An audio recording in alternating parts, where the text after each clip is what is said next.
Marco had stopped believing in fate the day his ex posted engagement photos with someone new.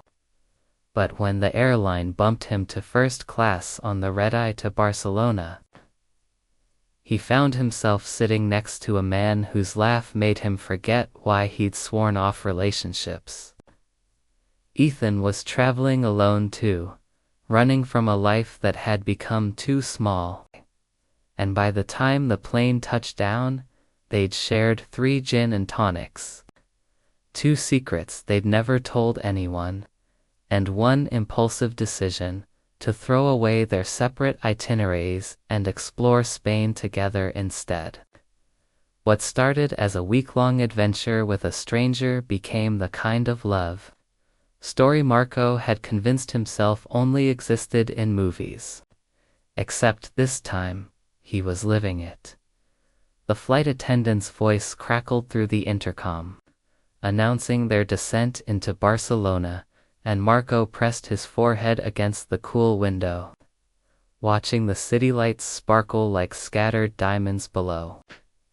He'd been dreading this trip for weeks, a solo journey meant to find himself after David had left him for a personal trainer named Brad, which felt like such a cliché that Marco couldn't even properly grieve without feeling ridiculous.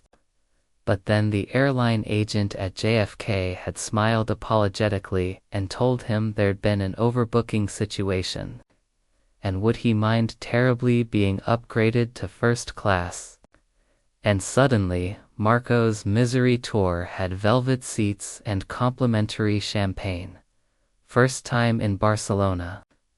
The man in the seat beside him had a voice like honey over gravel, and when Marco turned, he found himself looking into eyes the color of sea glass, green and gray and utterly mesmerizing. He was maybe 30, with dark hair that curled slightly at his collar, and the kind of easy smile that suggested he'd never met a stranger he couldn't charm. Marco's heart did something complicated in his chest.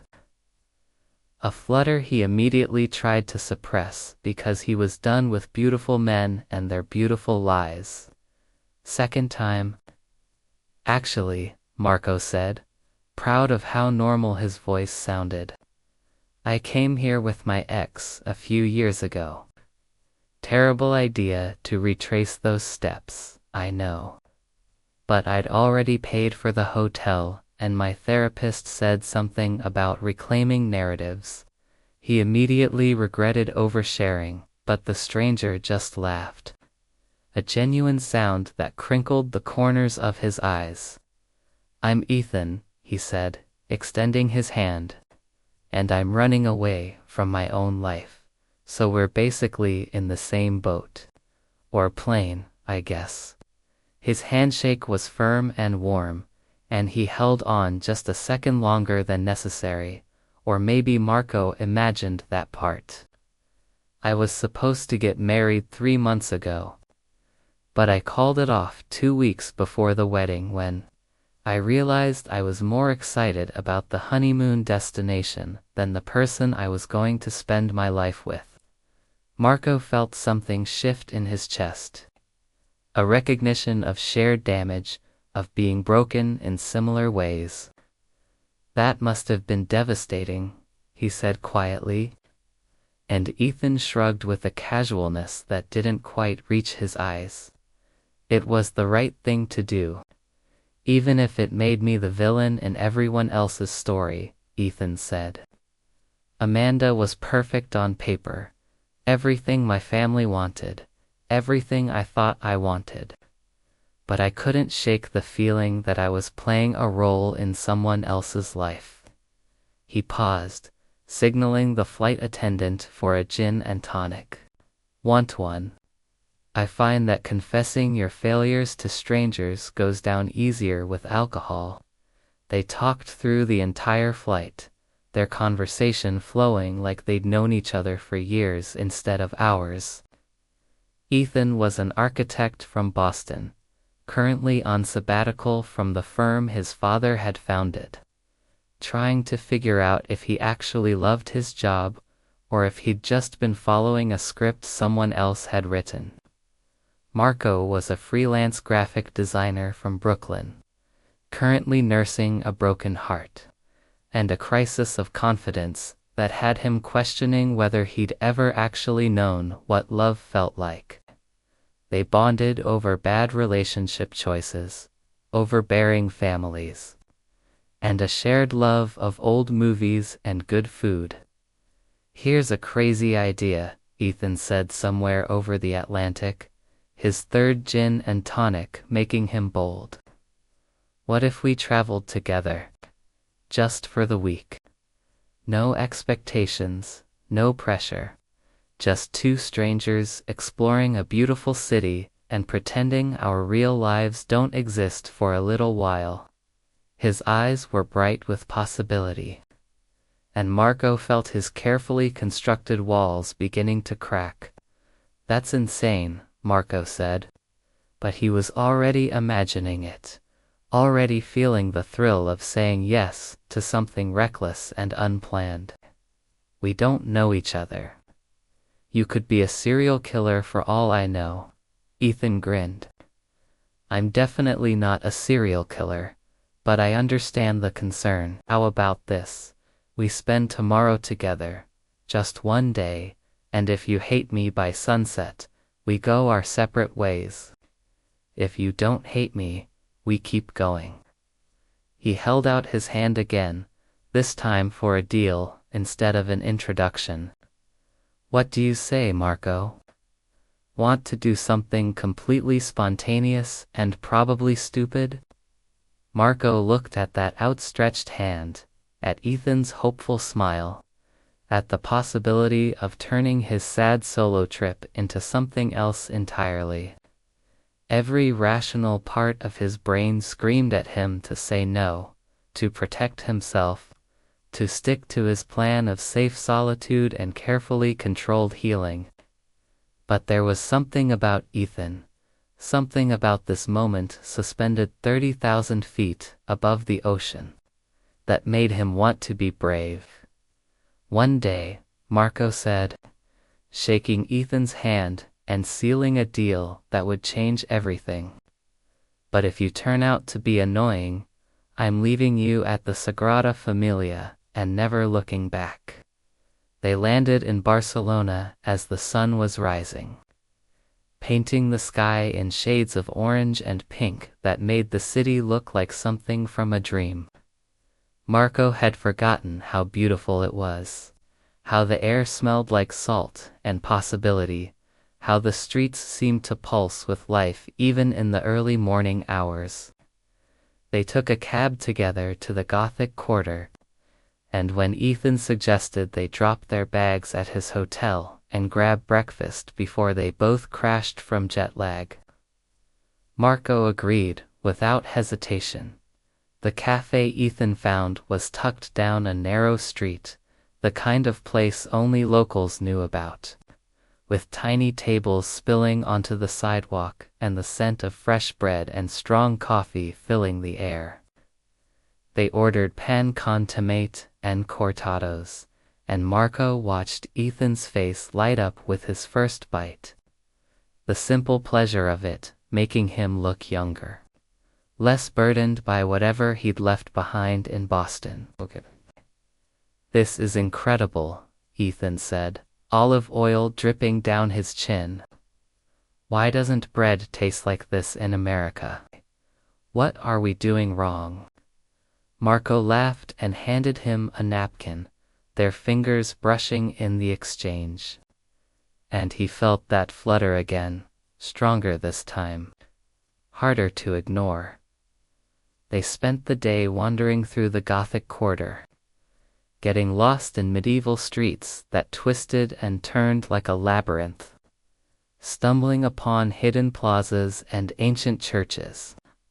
Ethan had an architect's eye for detail, pointing out Romanesque arches and Gothic facades, telling Marco stories about the builders who'd constructed these marvels centuries ago.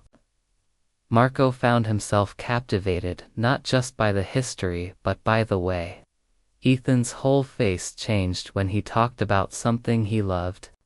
The passion evident in every word. At La Bucaria, they sampled Jamon Iberico and fresh fruit, feeding each other bites of the sweetest melon Marco had ever tasted. At the Picasso Museum, they stood in front of Las Meninas and debated the artist's intentions, until a security guard politely asked them to move along. On the beach at Barceloneta, they rolled up their pants and waded into the Mediterranean, the cold water a shock against their skin, and Ethan splashed Marco like a child, laughing when Marco retaliated with a wave that soaked them both. "I haven't felt this light in years," Ethan said as they sat on the sand, letting the sun dry their clothes. "It's like I left all my heaviness on the other side of the ocean." He turned to look at Marco, his expression serious now, vulnerable. "Thank you for saying yes. I know it was a weird thing to ask a stranger, but I had this feeling about you the moment you sat down, like we were supposed to meet." Marco's heart was doing that complicated thing again, and this time he didn't try to stop it. "I had the same feeling," he admitted, "which terrifies me, if I'm being honest. I just got out of a relationship where I thought I knew someone, where I thought we were building something real. And it turned out I was completely wrong about everything." He picked up a handful of sand and let it slip through his fingers. "I don't trust my judgment anymore." Ethan reached over and took Marco's hand, lacing their fingers together in a gesture that felt both natural and monumental. "What if we don't think about it too hard? What if we just let this be whatever it wants to be, without expectations or labels or worrying about what happens when the week ends?" His thumb traced circles on Marcos's palm, sending electricity up his arm. "I like you, Marco. I like talking to you and exploring with you and the way you laugh at my terrible jokes. Can that be enough for now?" Marco looked at their joined hands, at Ethan's hopeful face, at the endless blue of the Mediterranean stretching out before them. He thought about his therapist's words about reclaiming narratives, about writing new stories over old ones. He thought about how alive he felt in this moment, how present, how utterly unlike the ghost he'd been for months. "Yeah," Marco said softly, "that can be enough." As the sun set over Barcelona that first day, they made their way to Bunkers del Carmel. Climbing the steep hill to the abandoned anti-aircraft batteries that now served as the city's best-kept secret viewpoint. The city spread out below them in every direction, a tapestry of lights beginning to twinkle as darkness fell, and Ethan pulled Marco close, wrapping an arm around his waist as they watched the sky turn from gold to purple to deep blue. "So," Ethan murmured, his breath warm against Marco's ear, "do you hate me yet, or are we doing this for real?" Marco turned in Ethan's arms, close enough now to count the flecks of gold in those sea-glass eyes, close enough to feel the heat radiating between them. "We're doing this for real," he said. And then Ethan was kissing him, soft and sure and perfect. And Marco kissed him back like he was diving into deep water, like he was letting go of everything safe and solid and choosing to fall instead. They spent the next 6 days in a blur of discovery, both of Barcelona and of each other. They took a day trip to Montserrat, hiking through the strange rock formations and visiting the monastery perched impossibly on the mountainside, where Ethan confessed that he'd once considered becoming a monk before architecture claimed him.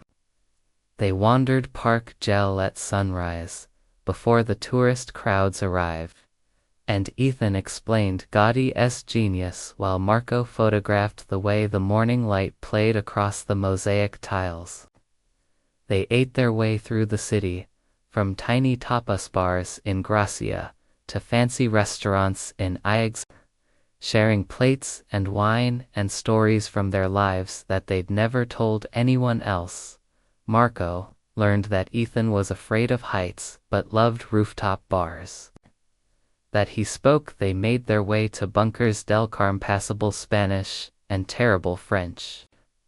That he cried at sad movies and laughed at his own jokes before anyone else got the punchline. Ethan learned that Marco had a photographic memory for song lyrics. That he'd wanted to be a painter before practical concerns had steered him toward design. That he made the best scrambled eggs Ethan had ever tasted when they finally stumbled back to the hotel at 3 a.m. and raided the kitchenette. They talked about everything and nothing. From philosophy to their favorite colors, from childhood dreams to adult disappointments. Ethan told Marco about the pressure of being his father's only son, about the expectations that had been placed on him before he was old enough to have his own dreams, about the guilt of walking away from Amanda and the relief of finally being honest about who he was. Marco told Ethan about growing up gay in a conservative small town, about the years he'd spent trying to be small and invisible, about David and the way that relationship had slowly eroded his sense of self until he couldn't remember who he'd been before it. "You're brilliant, you know that," Ethan said one night as they lay tangled together in the hotel bed, tracing patterns on each other's skin. "The way you see the world, the way you notice things other people miss." David was an idiot for not seeing it. Marco felt tears prick his eyes, surprised by the emotion that Ethan's words unlocked. "I don't feel brilliant," he whispered. "I feel like I lost myself somewhere along the way. Like I became who I thought someone else wanted me to be." Ethan rolled over, propping himself up on one elbow to look down at Marco with such tenderness it made his chest ache. "Then find yourself again," he said simply. "And I'll help you look, if you'll let me." On their last night in Barcelona, they returned to Bunkers del Carmel, the place where they'd first kissed, carrying a bottle of wine and a blanket. The city glittered below them, and Marco thought about how different he felt from the broken man who'd boarded that plane a week ago. How Ethan had somehow stitched together pieces of him he didn't even know were torn. "I don't want this to end," Marco said, voicing the fear that had been growing with each passing day. "I don't want to go back to Brooklyn and have this just become a really beautiful memory." Ethan was quiet for a long moment, his fingers playing with Marco's hair. "What if it doesn't have to end? What if we figure out a way to make this work in the real world?" He sat up, suddenly animated, his architect's mind clearly working through the logistics. "I'm on sabbatical for another 2 months. You're freelance, so you can work from anywhere. What if we kept traveling together? Not forever, not with any promises we can't keep, but just seeing where this goes." Marco's heart leaped at the possibility even as his practical mind raised 1,000 objections. "That's crazy," he said, but he was smiling now, already imagining it. "We've known each other for a week. We barely know each other. We know the important things," Ethan countered. "We know how we make each other feel. We know that I've never laughed as much with anyone as I do with you, and that you told me yesterday you feel more yourself with me than you have in years. We know that this he gestured between them, at the space that seemed to hum with possibility, is worth exploring. He took Marco's face in his hands, his expression earnest and open and terrifyingly sincere. I'm falling for you, Marco. Maybe I already fell. And I know it's fast and reckless and probably stupid, but I don't care. I want more days like these. I want to wake up next to you and explore new cities and learn everything there is to know about you. What do you say? Marco thought about his empty apartment in Brooklyn, about the freelance projects he could do from anywhere, about the therapist who'd told him to reclaim his narrative. He thought about how alive he felt, how seen, how completely and utterly terrified in the best possible way. He thought about his ex's engagement photos and realized with startling clarity that he didn't care anymore. That David belonged to a version of himself that no longer existed. I say yes, Marco said, pulling Ethan into a kiss that tasted like wine and promise and the beginning of something neither of them could have planned. I say let's be reckless and stupid and see where this takes us. They extended their stays and booked tickets to Lisbon, then Porto, then the Algarve coast, chasing summer along the Portuguese coastline. They rented a tiny apartment in Rome for 2 weeks, learning to make pasta from a grandmother in Trastevere who adopted them instantly and fed them until they couldn't move. They took trains through the Swiss Alps, staying in a cabin so remote they had no cell service, and spent 4 days doing nothing but hiking and reading and making love while rain drummed on the roof with each new city, each new experience.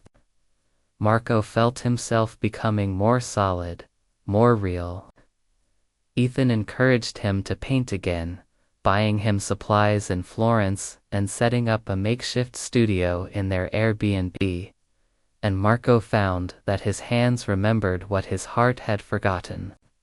He painted Ethan sleeping in the morning light, Ethan laughing over gelato, Ethan standing on a bridge in Prague with the city blurred behind him. And each painting was better than the last, more confident, more true. Ethan started taking on freelance architecture projects, designing small renovations for friends of friends, rediscovering his love for the work when it wasn't weighted down by his father's expectations. He talked to Marco for hours about his dream of starting his own firm someday, something small and sustainable that focused on affordable housing and community spaces. And Marco helped him sketch out business plans and branding ideas in the margins of their travel journals. They had their first fight in Vienna, a stupid argument about whether to visit another museum or just spend the afternoon in a cafe, that escalated into a bigger conversation about how Marco sometimes felt like he was just following Ethan's lead, how Ethan sometimes felt like Marco was holding back, not fully committing to the adventure. They yelled and cried and said things they had to apologize for. And then they talked for hours, really talked, about fears and expectations and what they each needed from this relationship. I'm scared that I'm going to lose myself again, Marco admitted, his voice small. That I'm going to wake up one day and realize I've become who you need me to be, instead of who I actually am. Ethan took his hands, squeezing gently. Then tell me when that happens. Call me out if I'm pushing too hard or steering too much. I don't want you to follow me, Marco. I want us to create this together, to make decisions together. Your voice matters just as much as mine. It was the first of many important conversations, the kind of difficult, necessary talks that built the foundation of something real. They learned each other's rhythms and boundaries, figured out how to be together without losing themselves, discovered that love didn't mean agreeing on everything but rather learning to navigate disagreement with respect and compassion. 3 months into their adventure, as they sat on a beach in Santorini, watching the famous sunset, Marco realized he was completely, irrevocably in love. Not the desperate, anxious love he'd felt with David, always worried it would disappear, but something quieter and more certain. A love that felt like coming home. "I love you," he said, the words tumbling out before he could second-guess them. "I love you, and I know it's only been 3 months and maybe it's too soon to say it, but I don't want to wait.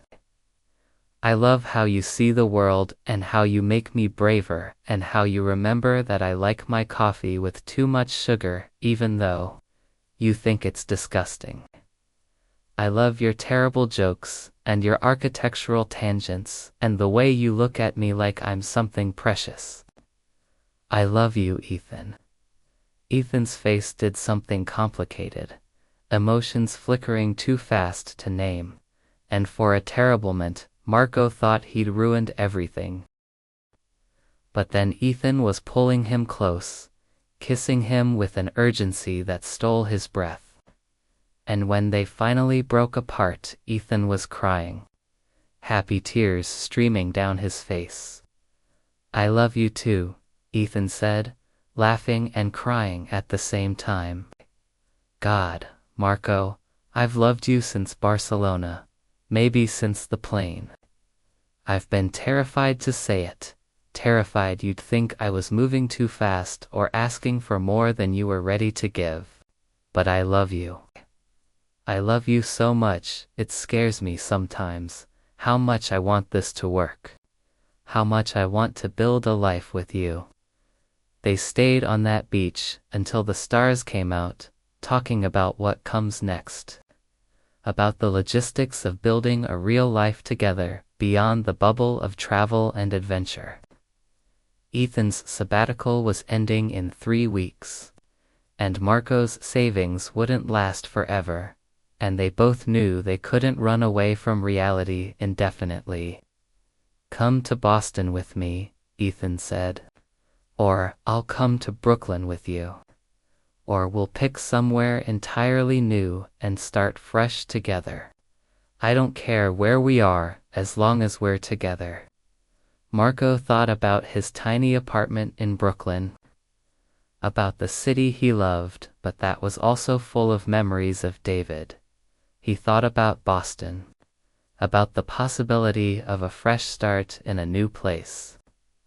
He thought about what his therapist would say, about whether he was making a decision from a place of strength or just trading one relationship for another.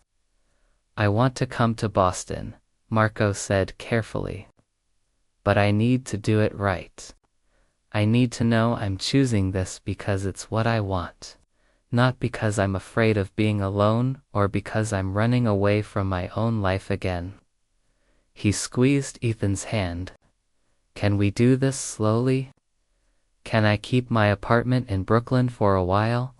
Maybe spend a few weeks a month in Boston with you, and build up to something more permanent?" Ethan's smile was understanding, proud even. "I love that you're thinking about this carefully. I love that you're prioritizing yourself. We'll do this however you need to do it, at whatever pace feels right." He kissed Marco's forehead. "I'm not going anywhere. I'll wait as long as it takes." They spent their last 2 weeks of travel in Greece, island hopping and swimming in impossibly blue water, and talking about practicalities. Ethan started looking for office space in Boston for his new firm, something small to start, and Marco researched the design scene there, reaching out to potential clients and collaborators. They made plans to visit each other's families. Nervous, but excited about that next step, when they finally flew back to the United States, landing at JFK where their journey had begun. Marco felt different from the heartbroken man who'd left 4 months ago. He felt whole, healed, ready to build something new, without forgetting the lessons he'd learned from what came before. The first month of their new arrangement was harder than either had anticipated. Marco spent 2 weeks in Brooklyn, reconnecting with friends and old clients, sleeping alone in his apartment and missing Ethan with an intensity that surprised him. They FaceTimed every night, sometimes for hours. But it wasn't the same as being together. And Marco found himself counting down the days until he could take the train to Boston, when he finally arrived at Ethan's apartment, a beautiful brownstone in the South End that Ethan was slowly renovating. Marco felt like he could finally breathe again. They spent the weekend in bed, making up for lost time, and then settled into a comfortable domestic rhythm that felt both thrilling and terrifyingly normal.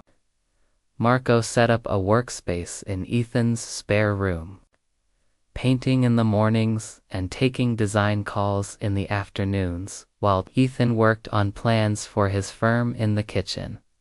They cooked dinner together, went for runs along the Charles River, explored the city hand in hand. And Marco slowly fell in love with Boston, the way he'd fallen in love with Ethan gradually, and then all at once. He started to recognize their regular barista, made friends with the couple in the apartment downstairs, found his favorite reading spot in the Boston Public Library. It started to feel like home, 6 months after Barcelona.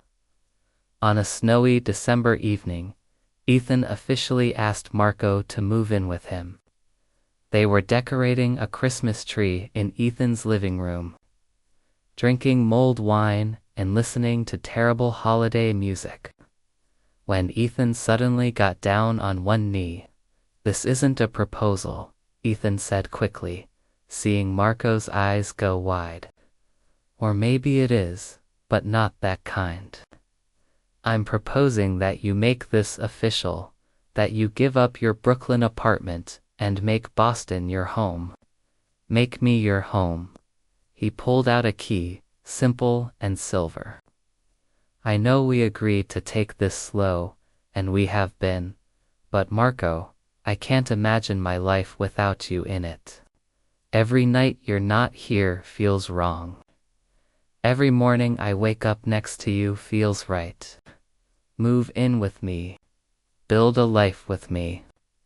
Let's stop pretending this is temporary when we both know it's forever." Marco took the key with shaking hands, tears streaming down his face.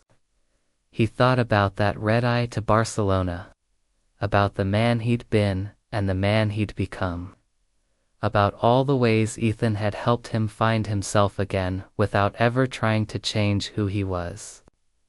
He thought about his therapist's words about reclaiming narratives, and realized that this was his story now, the one he was choosing to write. "Yes," Marco said, pulling Ethan up and into a kiss that tasted like cinnamon and promise.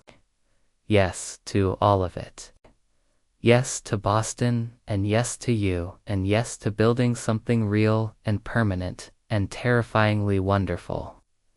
Ethan laughed against his mouth, joy radiating from every part of him. "I know I said this wasn't a proposal, but I'm absolutely going to marry you someday, Marco, just so you know." Marco grinned, his heart so full it might burst. "I'm absolutely going to let you, Ethan, just so you know." A year after that chance meeting on a plane, Marco stood in Ethan's newly opened architecture firm, surrounded by friends and family, watching Ethan give a tour of the space he'd built from nothing.